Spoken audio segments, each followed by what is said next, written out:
함께 말씀을 좀 나누겠습니다. 우리 사랑하는 성도님들, 예수님을 따라 산다는 게 어떠한 삶입니까? 저는 이 주제를 제 스스로가 정말 많이 물어보는 것 같습니다. 제가 또 찾고 있는 주제가 예수님을 따라 살아가는 삶입니다. 성도는 예수님을 따라가며 살아가야 된다고 얘기하는데 도대체 무엇이 예수님을 따르는 것이고 어떻게 하면 예수님을 따를 수가 있습니까? 신학적으로나 교리적으로나 예수님을 따라 산다는 것을 어떻게 얘기하고 있는지는 어느 정도 저도 인지는 하고 있지만, 사실상 예수님을 따라 산다는 것이 그 자체가 원체 두루뭉실한 이야기잖아요, 그죠? 각자가 정의하는 것도 다 다릅니다. 더욱이 이거를 중요한 건 뭡니까? 알면서 넘어가는 것이 아니라, 이게 이제 우리가 지식적인 어떠한 충족에서 끝내는 것이 아니라 실제 우리가 살아가고 있는 삶에서, 내 삶의 현장에서 성경이 이야기하는 예수님을 따르는 삶을 살아낸다라는 것은, 이거는 사실은 알고 끝나는 것과는 너무 비교가 안 될 만큼 고민이 많이 되고 어려운 법인 거죠.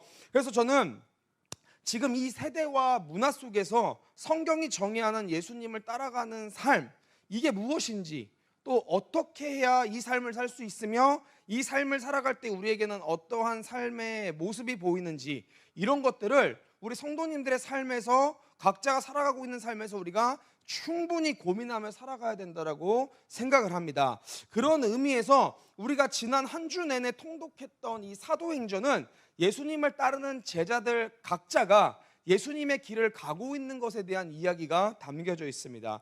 이전 사복음서는 어떻게 보면은 우리가 심플하게 보면은 예수님의 가신 길과 예수님이 살아가신 삶에 대한 이야기라면, 사도행전은 말 그대로 사도들이 나아가는 예수님의 길, 사도들이 걸어가는 예수님의 길, 그 스토리가 담긴 성경이 사도행전인 것이죠. 그래서 이 사도행전은 당시 로마와 헬라 문화권 안에서 제자들이 어떻게 예수님을 따르며 살아가는지를 알 수 있게 해주는 아주 놀라운 말씀인가 동시에, 마찬가지로 오늘날의 문화와 세대 속에서도 어떤 삶을 사는 것이 예수님을 따라 살아가는 것인지를 명확하게 드러내주는 성경이 사도행전입니다.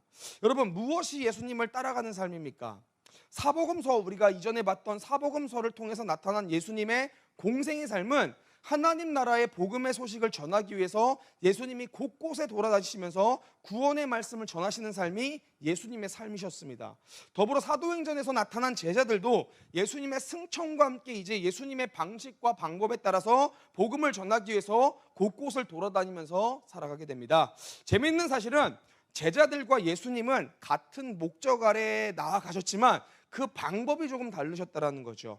예수님은 본인 스스로가 복음의 메시지가 되셔서 나아가셨다면, 제자들은 그 복음의 메시지이신 예수님을 소개하며 나아갔다는 것이죠. 그렇기 때문에 예수님께서는 누군가를 따라갔다라고 이야기하지 않습니다. 그분 스스로가 직접 복음이 되셔서 다니셨던 것과는 달리 제자들의 길은 그 복음의 길을 따라가는 삶이 되었다라는 거죠. 우리는 여기에서 지금 예수님을 따라가는 삶이 무엇인지를 명확하게 알 수 있습니다. 그거는 복음을 따라서 살아가는 삶입니다. 성도는 내가 주체가 되어서 내 힘으로 내가 인도하며 내 삶을 책임지며 살아가는 삶이 아니라, 성도의 삶의 주체는 언제나 예수님이셨고, 예수님께서 인도하시는 방향, 예수님이 원하시는 방향, 그 복음의 방향에 맞게 우리가 따라가야 된다는 사실인 거죠.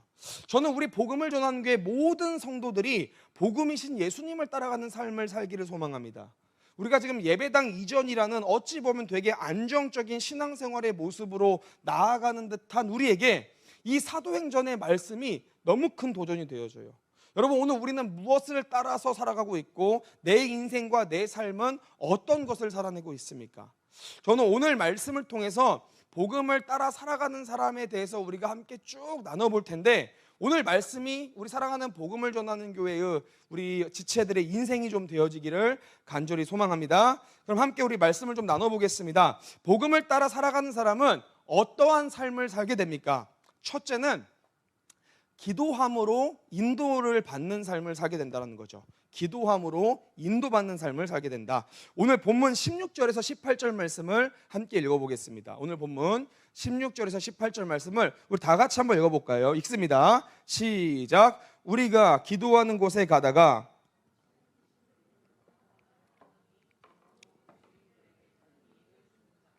그가 바울과 우리를 따라와 소리질러 이르되 이 사람들은 지극히 높은 하나님의 종으로서 구원의 길을 너희에게 전하는 자라 하며 이같이 여러 날을 하는지라. 바울이 심히 괴로워하여 돌이켜 그 귀신에게 이르되 예수 그리스도의 이름으로 내가 내게 명하노니 그에게서 나오라 하니 귀신이 즉시 나오니라. 아멘. 오늘 복음을 따라 살아가는 사람의 특징을 우리가 함께 나누는데 그 첫 번째 특징을 무엇이라고 이야기했습니까? 그거는 복음을 따라 살아가는 사람은 본인의 마음이나 원함을 따라 살아가는 것이 아니라 성령님의 인도하심을 받아서 살아간다는 것입니다. 그리고 그 성령님의 인도하심을 깨닫는 아주 중요한 키워드가 무엇입니까? 그거는 기도라는 사실이에요. 즉 도합해보면 복음을 따라 살아가는 사람은 기도함으로 인도하심을 받아 살게 된다는 겁니다. 여러분 오늘 말씀의 사도 바울을 보면은 우리가 그러한 장면을 정확하게 볼 수 있습니다. 사도 바울은 복음을 전하기 위해서 자신의 모든 삶을 바친 사람입니다. 그의 목적은 복음 전파였고 그런 그가 2차 전도 여행을 계획하면서 아시아를 마음에 품고 이제 나아가려고 합니다. 그런데 성령님께서는 전혀 생각하지도 못할 새로운 계획을 진행시키십니다.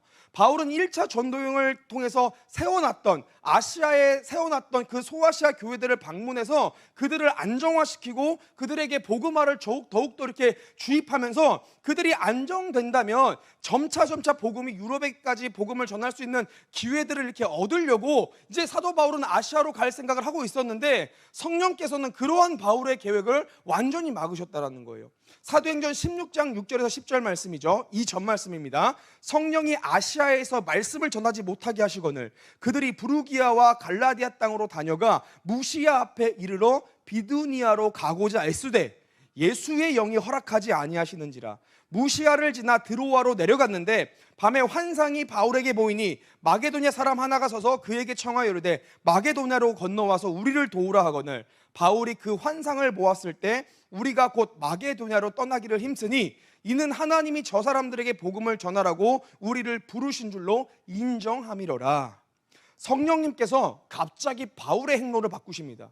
그리고 그러한 바울은 행로를 바꿔서 무시아 지역까지 올라가서 비두니아의 복음을 전하려고 하는데 끝까지 성령께서는 그곳에 복음 전파를 허락하지 않으십니다. 우리로서는 이해가 안 되는 거예요. 아니 다른 일이 아니라 여러분 복음을 전하는 일입니다. 그러면 하나님께서 모든 지역에 걸쳐 모든 이들에게 가는 것을 허용하시고 축복하셔야 되는 거 아닙니까?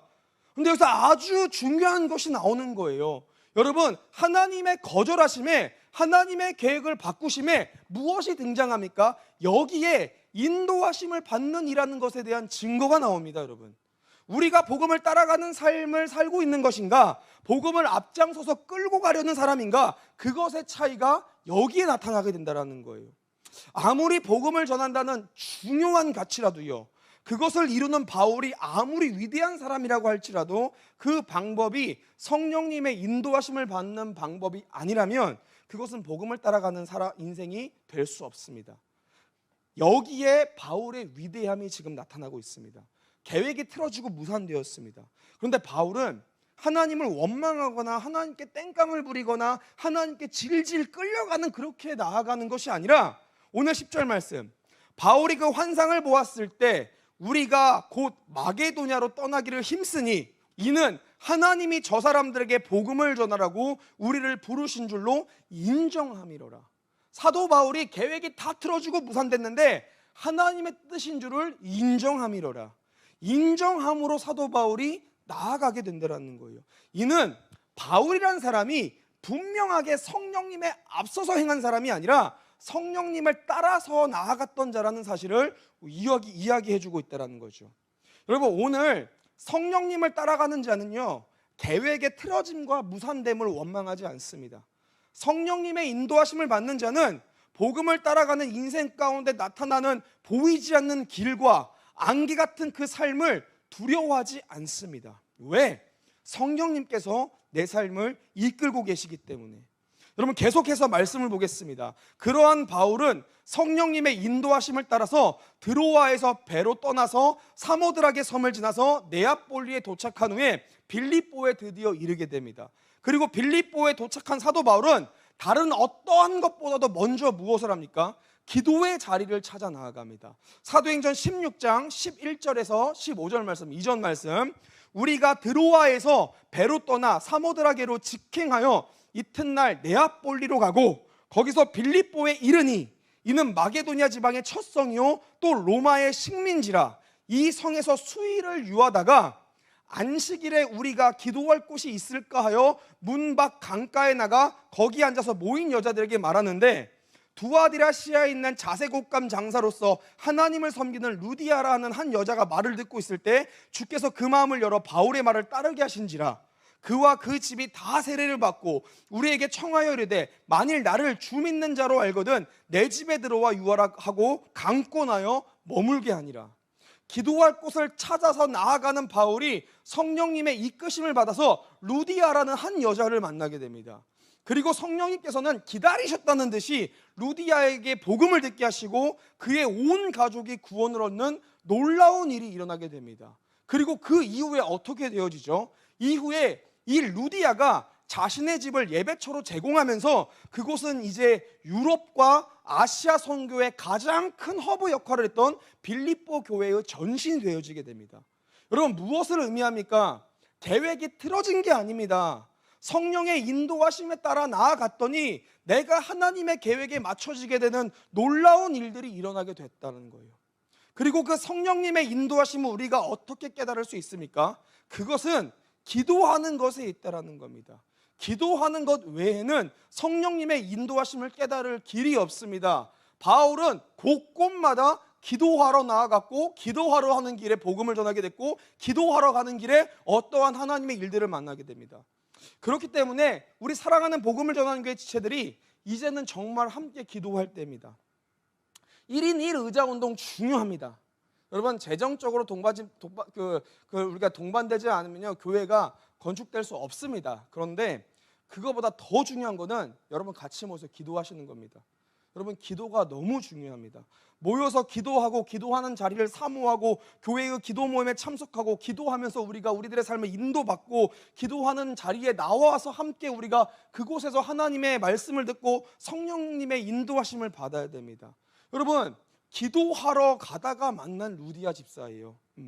여러분, 그곳이 빌립보의 교회가 세워졌습니다. 기도하러 가지 않았다면 바울은 빌립보 교회의 전신을 만날 수 없었습니다.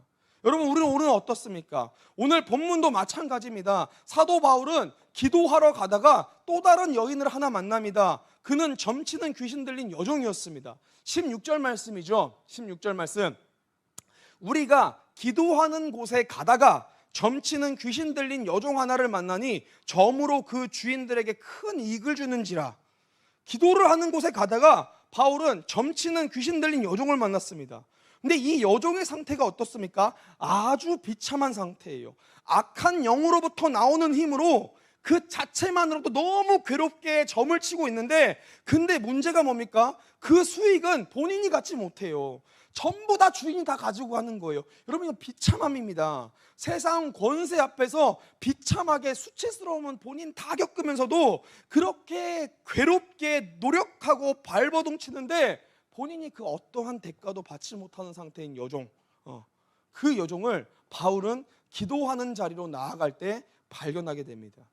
저는 이 상황이 곧 오늘날의 예수님 없는 세대를 명확하게 보여주는 모습인 것 같습니다. 많은 사람들이, 예수 없는 분들이 이렇게 스스로 노력하려고 해도 해결되지 않는 결핍에 시달리고 있습니다. 세상 권세에 질질 끌려다니면서 고통스러워하고 있습니다. 그리고 이러한 자들을 오늘 주님께서는 어떤 이에게 보여주시게 됩니까? 기도의 자리로 나아가는 이들에게 보여주신다는 사실인 거예요. 이것을 해결할 수 있는 방법도 기도함으로 해결되어진다는 거예요. 아주 중요합니다, 여러분. 아주 중요합니다. 문제를 가지고 있는 대상을 우리가 딱 바라보면요, 여러분들, 기도하는 사람이 바라보는 것과 기도하지 않는 사람이 바라보는 시선은 아주 다르게 됩니다. 왜? 이거는 경험인 거예요, 경험. 보통 우리는 어떤 사건이 딱 생기면 내가 경험한 것 안에서 이것을 해결하려고 하는 게 사람의 본능입니다. 근데 문제는 내가 기도로 해결된 것을 경험해 보지 않았어요. 희한하게 예수님을 잘 믿고 하나님 일하고 사역 잘 감당한다고 하지만 희한하게 그런 자들이 문제만 생기면 내 노력과 내 생각으로 해결하려고 합니다. 그래서 해결되지 못하고 더 묶이고 더 괴롭게 되는 거예요. 그런데 기도의 힘을 맛본 경험한 사람들은, 기도로 나아가는 이들은 분명하게 더욱더 경험하게 됩니다. 하나님이 해결해 주시고 하나님이 풀어주시는 것이 분명히 있다는 것을 그들은 경험하게 되는 거예요. 그렇기 때문에 예배당을 옮기기 이전에 지금부터 우리가 무엇을 해야 되냐면, 예배당이 이제 인테리어가 시작되어지고 하나하나 건축되어감에 따라서 우리도 우리들의 마음의 심령의 기도의 성전을 하나하나 건축을 해야 됩니다. 계속 기도의 자리로 나아가서 예배당을 옮기게 돼서도 마찬가지고 우리가 하나하나 기도의 전들을 마련해야 되는 거예요. 저는 예배당을 옮기면 다른 것은 몰라도 정말 기도를 많이 할 수 있는 환경을 조성할 겁니다. 저는 기도하면서 그것 때문에 아주 큰 이유가 있는 것 같아요. 기도하기 위해서, 내 집은 만민이 기도하는 집이다라고 얘기하셨는데 기도하기 위해서 그 예배당을 옮기는 것 같아요. 저는 금요 기도회 만들 겁니다. 여러분들 이거 필참하셔야 됩니다. 저희는 선택 없습니다. 다 필참하세요. 기도회 하고요, 부흥회도 할 겁니다. 저 되게 꿈꾸고 있어요. 심령 대부흥성회, 심령 대망라회 이런 거 아시죠? 심령 축복 대부흥성회 이런 것도 저는 하고 싶어요. 여러 기도의 자리를 만들어서 우리 각자가 기도함으로 성령님의 인도하심을 받아 따라 살 수 있도록 그렇게 나아가는 거예요, 여러분. 저는 우리가 바울처럼 복음을 따라 살아가길 소망합니다. 그러한 삶을 살기 위해서는 우리가 기도를 함으로 성령님의 인도하심을 받아 살아가야 되는 거예요. 그러한 삶을 사시는 우리 복음을 전하는 교회의 모든 지체들이 되어지기를 간절히 소망합니다. 두 번째입니다. 복음을 따라 살아가는 사람은 어떠한 삶을 살게 되어집니까? 두 번째는 알 수 없는 고난에 직면하기 시작한다는 거예요. 우리 19절에서 24절 말씀 함께 읽도록 하겠습니다. 본문 19절에서 24절 다 같이 읽습니다. 시작. 여종의 주인들은 자기 수익의 소망이 끊어진 것을 보고 상관들 앞에 데리고 가서 말하되, 이 사람들이 유대인인데 우리 성을 심히 요란하게 하여 로마 사람인 우리가 받지도 못하고 행하지도 못할 풍속을 전한다 하거늘 무리가 일제히 일어나 고발하니 상관들이 옷을 찢어 벗기고 매로 치라 하여 많이 친 후에 옥에 가두고 간수에게 명하여 든든히 지키라 하니 그가 이러한 명령을 받아 그들을 깊은 옥에 가두고 그 발을 착고에 든든히 채웠더니. 아멘. 오늘 복음을 따라 살아가는 사람은 첫째로 기도함으로 성령님의 인도하심을 받아 살아간다라고 함께 선포했습니다. 두 번째, 복음을 따라 살아가는 사람은 어떠한 삶을 살게 됩니까? 그것은 그 자는 필히 알 수 없는 고난에 직면하게 된다는 거예요. 오늘 사도 바울은 성령님의 인도하심을 받아 빌립보에 이르게 됩니다. 그곳에서도 기도하러 나아가면서 사단의 영에 꽁꽁 묶여서 고통스럽게 점을 치는 한 여인을 만나게 됩니다. 그리고 예수 그리스도의 이름으로 그 악한 영을 내쫓아서 떠나보낸 거죠. 한 영혼을 회복시킵니다. 어쩌면 저는 하나님께서 이를 위해서 바울을 빌립보에 보냈을 수도 있었다라는 생각도 합니다. 왜냐? 하나님께서는 온 인류와 모든 창조 세계와 열방이 회복되어지는 것과 한 영혼이 주님께로 돌아오는 것을 동일하게 여기시는 분이기 때문에 그렇습니다. 그 하나님의 일들을 바울이 감당한 거예요. 그런데 오늘 그렇게 한 영혼의 회복을 도운 바울에게 오는 결과는 아주 처참합니다.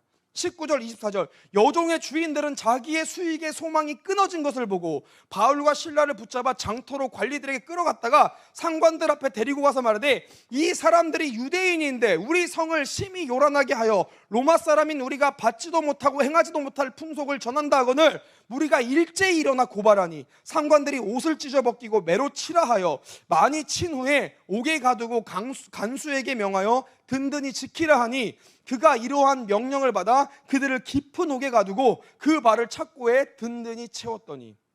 악한 영으로부터 괴롭힘을 받은 이 비참한 이 여종으로부터 많은 수익을 아무 노력 없이 받아왔던 주인이 바울과 실라를 붙잡아서 고소하고 그들을 공격하기 시작합니다. 이 여종이 괴롭든 괴롭지 않든 주인은 이 여종이 치는 점으로부터 이미 많은 수익을 벌고 있었을 겁니다. 그런데 바울이 예수님의 이름으로 그 악한 영을 내어 쫓으니까 어떤 일이 일어납니까? 더 이상 수익을 받지 못하게 된 거예요. 여러분, 이 악한 영이 개인에게 임할 때보다 이렇게 사회 구조에 임할 때 훨씬 더 심각한 일들을 우리가 바라봅니다. 여러분, 이제 수익을 받지 못하게 된 주인이 어떻게 됩니까? 무리를 선동하고 함께 고소장을 접수하면서 상관들에게 압력을 가하죠. 그리고 상관들이 이 고발장을 받아들이면서 바울과 실라의 옷을 찢어벗기라고 그들을 심하게 구타하면서 그들을 감옥에 가둬버리는 일들이 일어납니다. 이해하지 못할 일들이 일어나는 거예요. 복음을 전하고 복음이 전해지면서 한 영혼이 살아와 돌아왔으면 그들이 환대를 받고 대접을 받아야 되는데 예상치 못한 공격과 심한 구타와 구속을 받게 되었다는 거예요. 여러분, 우리였으면 어땠을까요? 저였으면 분명히 주님, 하나님 이러려고 아시아에서 유럽으로 부르셨습니까? 저를 가두시려고. 저는 그렇게 고백했을 것 같아요. 진짜 제가 이런 상황이었으면 분명히 제 마음에 한편에 하나님에 대한 원망이 있고 한편에 하나님께 좀 서운했을 것 같아요. 저는 인간적으로 그럴 수 있는 사람입니다. 저는 저를 신뢰하지 않으니까요. 분명히 그랬을 것 같아요. 물론 뭐 그 이후에는 회개는 하실 수 있겠죠. 하나님 죄송합니다. 제가 믿음이 연약했습니다. 이렇게 할 수 있겠어도 막상 그게 딱 마주치면 일단 저는 붙잡히는 걸 너무 싫어하는 사람이에요. 그러니까 이게 억압되니까 하나님 원망할 수도 있죠. 근데 여러분, 아이러니하게요, 신앙생활을 하다 보면은 분명히 이러한 일들을 우리가 경험할 때가 있습니다. 예수를 믿으면 무언가 내 문제가 해결되고 세상적인 어려움이 좀 사라지고 이러한 것에 대해 한편의 기대감이 있습니다. 해결되지 않았던 문제들이 주님을 믿음으로 말미암아 좀 해결되고 회복되어지는 것들, 이게 우리 마음에 한편에 좀 이게 있어요. 근데 어떻습니까? 예수를 믿고 하나님의 일들을 열심히 감당하는데 더 해결되지 않고 복음을 전하다 보면은 더 손해보게 되어지고 어려워지고 알 수 없는 고통을 만나게 될 때가 있습니다. 저는 목회자로서 이게 너무 어려워요. 정말 어렵습니다. 성도님들의 어려움을 놓고 기도하잖아요. 그러면 진짜 그분들을 위해서 기도를 하면은 정말 안타까운 게 그거예요. 아주 신실하게 섬기는 성도님들의 삶이 참 별반 없이 이렇게 변하지 않아요. 도리어 더 고통스러운 환경에 처해질 때가 있습니다. 그러면 진짜 제가 뭐 성도님들한테 기도하고 있습니다라는 얘기를 말 못하겠어요. 왜냐면 저 하나님한테 기도해요. 하나님, 아니 좀 최소한 목사 가오는 좀 세워주세요. 이렇게 열심히 목사가 기도하면 성도님들 좀 회복되어지면 얼마나 좋습니까? 근데 하나님의 허락 안 하실 때가, 저는 진짜 이게 어려워요. 저도 이게 어려운 거예요. 그런데 오늘 성경을 보면은 이렇게 이해 못할 어려움과 고통 속에서 사도 바울과 실라는 어떤 모습을 보입니까? 25절 말씀이죠. 한밤중에 바울과 실라가 기도하고 하나님을 찬송하며 죄수들이 듣더라. 기가 막힌 말씀이 나옵니다. 복음을 전하다가 옥에 갇힌 사도 바울과 실라는 옥에 갇힌 그 상황에서도 복음을 전하는 기회로 만들게 된다는 거예요. 하나님께 기도합니다. 앞서 말씀드렸다시피 기도함으로 성령님의 뜻을 구하고 감옥 안에서도 주님의 인도하심을 받습니다. 그리고 하나님께 감사의 찬송을 하며 나아갑니다. 그러니 어떻게 됩니까? 그곳에 죄수들이 듣더라. 사도 바울과 실라는 본인이 이해 못할 고통과 아픔을 또 복음으로 승화를 시키고 있다는 거예요. 그들이 그렇게 모든 삶을 복음으로 살아갈 수 있는 이유가 무엇입니까? 여러분, 우리는 너무 연약하고 그들은 신앙이 좋아서 뭐 그렇게 하고 우리의 삶 가운데 무너집니까, 여러분들? 아니, 어떻게 하나님의 일을 감당하면서 등장하는 이런 이해 못할 어려움에 우리도 흔들리지 않는 비결이 무엇입니까? 이후에 보면요, 여러분들, 이후에 선포한 사도 바울의 고백을 통해서 우리가 그 이유를 알 수 있습니다. 빌립보서 3장 14절 우리가 잘 알죠. 표대를 향하여 그리스도 예수 안에서 하나님이 위에서 부르신 부름의 상을 위하여 달려가노라. 디모데후서 4장 7절에서 8절 나는 선한 싸움을 싸우고 나의 달려갈 길을 마치고 믿음을 지켰으니 이제 후로는 나를 위하여 의의 면류관이 예비되었으므로 주 곧 의로우신 재판장이 그날에 내게 주실 것이며 내게만 아니라 주의 나타나심을 사모하는 모든 자에게도니라. 여러분, 사도 바울은 세상의 보상을 요구하지 않았다라는 거예요. 우리들의 상황으로 한번 돌아와 봅니다. 복음을 따라 살아가는 사람들이 세상의 보상을 요구하기 시작하면 그때부터 우리들의 신앙은 굉장히 혼란스럽습니다. 복음을 따라 살아가는 사람들은 세상의 보상을 요구하는 자들이 아닙니다. 사명을 감당하며 신앙생활하며 교회 안에서 또는 세상에서 복음의 헌신들을 감당할 때 우리는 그것의 보상을 이 세상의 것으로 요구하는 사람들이 절대 아니라는 사실인 거예요. 이거는 아주 중요합니다. 실제 세상의 것으로 보상을 요구하는 이들은 신앙생활 속에서 너무 큰 혼돈과 넘어짐을 경험합니다.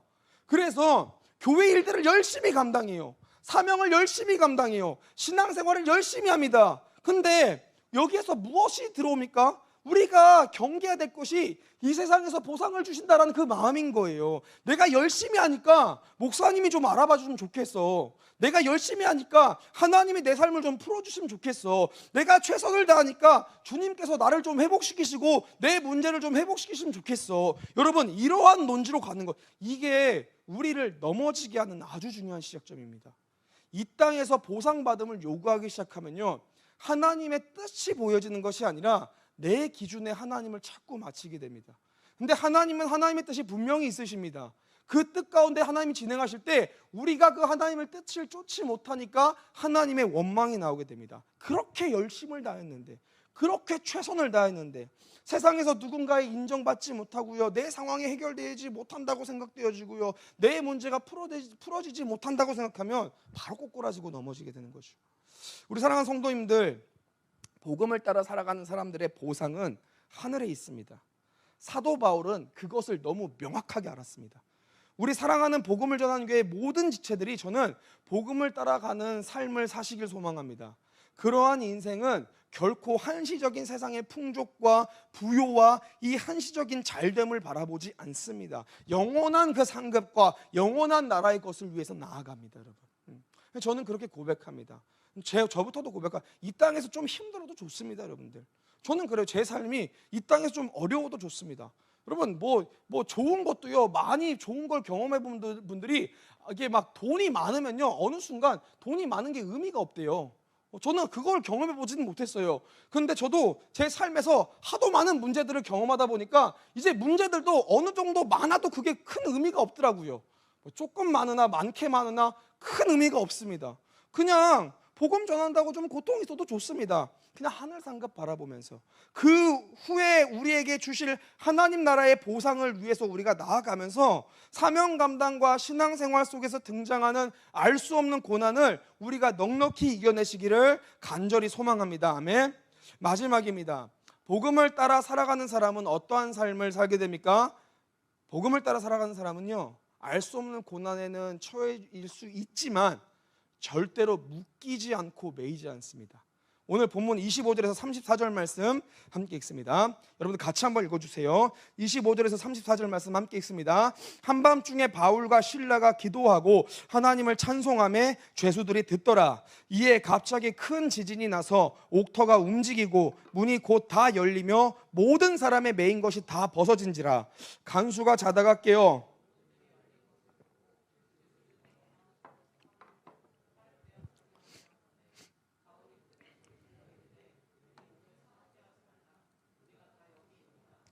간수가 등불을 달라고 하며 뛰어들어가 무서워 떨며 바울과 실라 앞에 엎드리고 그들을 데리고 나가 이르되 선생들이여 내가 어떻게 하여야 구원을 받으리까 하거늘 이르되 주 예수를 믿으라 그리하면 너와 내 집이 구원을 받으리라 하고 주의 말씀을 그 사람과 그 집에 있는 모든 사람에게 전하더라. 그 밤 그 시각에 간수가 그들을 데려가 그 맞은 자리를 씻어주고 자기와 그 온 가족이 다 세례를 받은 후 그들을 데리고 자기 집에 올라가서 음식을 차려주고 그와 온 집안이 하나님을 믿음으로 크게 기뻐하니라. 아멘. 오늘 기도로 성령님의 인도하심을 받아 나아간 바울과 실라는 알 수 없는 고난에 직면을 합니다. 그러나 그들은 그것에 낙심하지 않고 도리어 감옥에서도 기도하며 감옥 안에서 찬양하며 그렇게 죄수들이 듣도록 복음을 따라서 그들의 행동을 또 실천해 나아갑니다. 그렇게 나아가니까 어떠한 일들이 일어납니까? 26절 갑자기 큰 지진이 나서 옥터가 움직이고 문이 곧 다 열리며 모든 사람의 매인 것이 다 벗어진지라. 큰 지진이 일어나서 갇혔던 것이 풀어지며 옥죄었던 것들이 풀어지고 매였던 것들이 벗어지게 되는 일들이 일어납니다. 여러분, 이건 아주 큰 상징성을 지니고 있습니다. 복음을 따라 살아가는 사람의 명확한 모습입니다. 복음을 따라 살아가는 이들은 결코 갇힐 수 없고 옥죄어질 수 없고 우겨쌈을 당해줄 수 없습니다. 감옥 같은 상황에 있을지라도 그곳이 하나님 나라로 돌아가게 됩니다. 묶여있는 것 같은 환경일지라도 주님과 함께하는 자유인으로 나아가게 됩니다. 혹여 우리 사랑하는 성도님들 중에서 옥에 갇힌 것 같은 상황에서 억눌린 분이 계십니까? 묶인 것 같은 어려운 처한 분이 계십니까? 저는 이 시간에 여러분들이 복음을 따라 살아가면서 지금 갇히고 묶였던 모든 것들이 자유해지시길 소망합니다. 여러분 분명합니다. 복음은 자유함이 있고요. 복음은 묶였던 것들이 풀어지는 역사가 있습니다. 복음은 심령의 부유함과 풍요로움이 있습니다. 그리고 이렇게 자유함을 얻은 바울과 실라의 눈앞에서 다시 한 사람이 보여집니다. 누구죠? 바로 자살을 하려는 간수를 보게 된 거예요. 간수가 자다가 깨어 옥문들이 열린 것을 보고 죄수들이 도망한 줄 생각하고 칼을 빼어 자결하려 하거늘 바울이 크게 소리질러 이르되 내 몸을 상하지 말라 우리가 다 여기 있노라 하니 간수가 등불을 달라고 하며 뛰어들어가 무서워 떨며 바울과 실라 앞에 엎드리고 그들을 데리고 나가 이르되 선생들이여 내가 어떻게 하여야 구원을 받으리까 하거늘 이르되 주 예수를 믿으라 그리하면 너와 내 집이 구원을 받으리라 하고 주의 말씀을 그 사람과 그 집에 있는 모든 사람에게 전하더라. 그 밤 그 시각에 간수가 그들을 데려다가 그 맞은 자리를 씻어주고 자기와 그 온 가족이 다 세례를 받은 후 그들을 데리고 자기 집에 올라가서 음식을 차려주고 그와 온 집안이 하나님을 믿음으로 크게 기뻐하니라.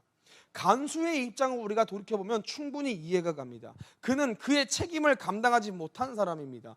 더불어 당시 배경에서는 이것이 아주 큰 징계거리가 될 수 있습니다. 그러니까 본인이 억압된 거예요. 본인이 겁과 두려움에 억압돼서 죽음을 택하려고 합니다. 저는 이 상황이 너무 재밌는 거예요, 여러분. 상황이 역전되지 않았습니까?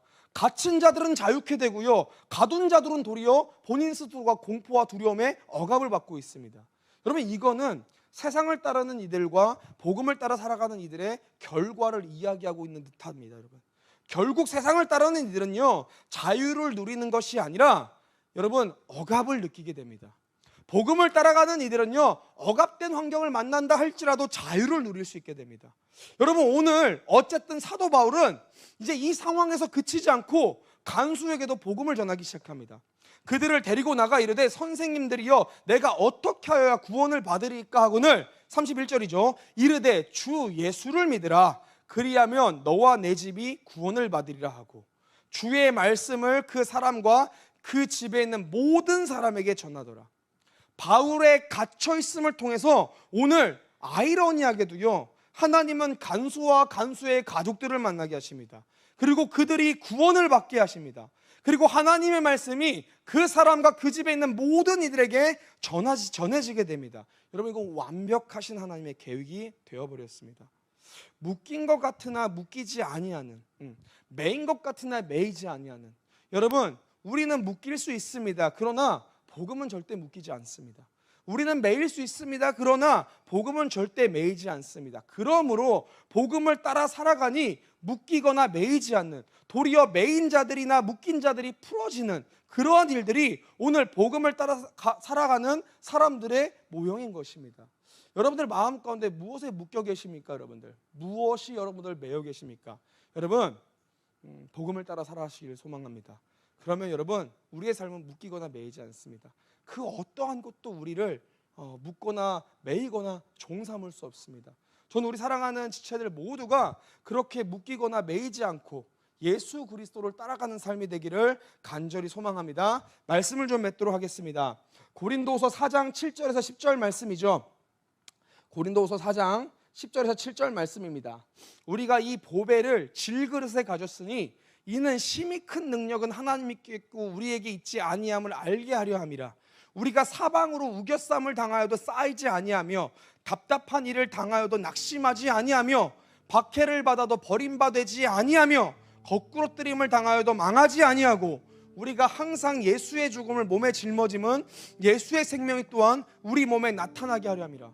여러분 많은 사람들이 이 고린도후서 4장 7절 10절 말씀을 어떻게 해석하냐면 우리는 사방으로 우겨싸움을 당하여도 쌓이지 않습니다. 우리는 답답한 일을 당하여도 낙심하지 않습니다. 우리는 박해를 받아도 버림받지 않습니다. 우리는 거꾸로뜨림을 당하도 망하지 않습니다. 여기에 포커스를 맞춥니다. 여러분 이 말씀은 거기에 포커스를 맞추는 게 아니라 진짜 중심되는 말씀이 있습니다. 그게 뭡니까? 우리가 항상 예수의 죽음을 몸에 짊어져서 예수의 생명이 우리 가운데 나타난다라는 거예요. 그러한 자가 사방으로 우겨쌈을 당하는 상황을 만나도 쌓이지 않고 답답한 일을 만나도 낙심하지 않고 박해를 받아도 버림받지 않고 거꾸로뜨림을 당해도 망하지 않는다라는 거예요. 여러분, 중심은 우리가 그 예수님을, 그 생명을 내 안에 질그릇같이 연약한 그곳에 그 보배를 품고 있다는 거예요. 여러분, 중요합니다. 저는 우리 복음을 전하는 교회 모든 지체들이요, 우리가 이 땅에 살면서 복음을 따라 살아가길 소망합니다. 복음을 따라 살아가다 보면요, 우리가 열심히 노력하지 않아도요, 내 중독됐던 것들이 다 해결되어지는 것을 저는 많이 목도합니다. 여러분, 복음을 따라 살아가면요, 최선을 다해서 복음을 따라 살아가면요, 내 마음에 묶였던 것들이 다 풀어진 것을 저는 많이 봅니다. 예수님을 따라 살아갔던 제자들처럼 여러분, 언젠가는 그렇게 우리가 예수님을 따라가다 보면 예수님을 닮아서 예수님 같은 형상으로 되어질 거예요. 예수님의 성품과 예수님의 사랑과 예수님의 마음을 주님을 따라가다 보면 닮아가게 됩니다. 베드로의 시작점과 복음 따라 살아간 베드로의 마지막이 그렇게 달랐듯이, 바울의 시작점과 복음 따라 살아간 바울의 마지막이 그렇게 달랐듯이, 사도 요한의 시작점과 복음 따라 살아갔던 사도 요한의 마지막이 그렇게 달랐듯이 우리의 삶도 분명하게 그렇게 달라지게 된다는 거예요. 더욱이 우리가 복음을 따라 살아가게 될 때 그 마지막은 영원한 하나님 나라의 안식과 위로가 있습니다. 저는 우리 사랑하는 귀한 복음을 전하는 게 지체들이 다른 어떤 것을 따라가는 것이 아니라 우리 주님께서 지금 계시면서 나아가시는 그곳, 복음을 전하러 가고 복음 따라 살아가는 그 삶 가운데 여러분들이 함께 동참하시면서 나아가시길 소망합니다. 그러므로 여러분들의 인생이 결코 묶이거나 매이지 않는 인생이 되시기를 간절히 소망합니다. 이 시간 함께 우리 결단을